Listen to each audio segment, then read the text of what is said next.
வாழப்பாடி அருகே சின்னப்பநாயக்கன்பாளையம் கிராமத்தில் ஸ்ரீ சீனிவாச பெருமாள், ஸ்ரீதேவி பூதேவி மற்றும் ஸ்ரீ ரங்கநாதர் திருக்கோவிலில் மார்கழி மாத வைகுண்ட ஏகாதசி சொர்க்கவாசல் திறப்பு. திரளான பக்தர்கள் கலந்து கொண்டு கோவிந்தா கோவிந்தா என கோஷமிட்டு சுவாமி தரிசனம் செய்தனர்.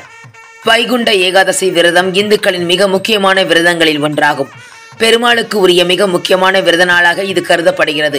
ஒவ்வொரு மாதமும் 2 ஏகாதசி விரதங்கள் வரும். அனைத்து ஏகாதசியிலும் விரதம் இருக்க முடியாதவர்கள் கண்டிப்பாக மார்கழி மாதம் வளர்பிறையில் வரும் வைகுண்ட ஏகாதசி அன்று விரதம் இருப்பார்கள். அப்படி விரதம் இருந்து வழிபட்டால் அதற்குரிய பலன் கிடைக்கும் என்பது ஐதீகம். அதாவது செய்த பாவங்கள் அனைத்தும் நீங்கி மோட்சம் கிடைக்கும் என்ற ஒரு நம்பிக்கையோடு மார்கழி மாதத்தில் வரும் வைகுண்ட ஏகாதசி அன்று அனைத்து பெருமாள் கோவில்களிலும் சிறப்பு பூஜைகள் நடைபெற்று வருகிறது. அந்த வகையில் சேலம் மாவட்டம் வாழப்பாடி அருகே சின்னப்பநாயக்கன்பாளையத்தில் அமைந்துள்ள ஸ்ரீ சீனிவாச பெருமாள், ஸ்ரீதேவி பூதேவி மற்றும் ஸ்ரீ ரங்கநாதர் திருக்கோவிலில் இன்று மார்கழி மாத வைகுண்ட ஏகாதசியில் சொர்க்கவாசல் முன்பு பூரண கலசத்திற்கு சிறப்பு பூஜை செய்து தீபாதாரணை காண்பிக்கப்பட்ட பின்பு அதிகாலை 4 மணிக்கு சொர்க்கவாசல் திறக்கப்பட்டது. அப்போது பக்தர்கள் கோவிந்தா கோவிந்தா என கோஷம் இட்டனர்.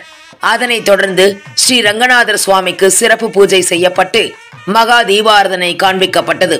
இதில் திரளான பக்தர்கள் கலந்து கொண்டு கோவிந்தா கோவிந்தா என கோஷமிட்டு சுவாமி தரிசனம் செய்தனர். அதனைத் தொடர்ந்து ஸ்ரீனிவாச பெருமாள், ஸ்ரீதேவி பூதேவி சமேத சுவாமிக்கு மகா தீபாராதனை காண்பிக்கப்பட்டது. அதனைத் தொடர்ந்து திருக்கோடி ஏற்றப்பட்ட பின்பு கோவில் நிர்வாகம் சார்பில் பக்தர்கள் அனைவருக்கும் அன்னதானமும் வழங்கினர்.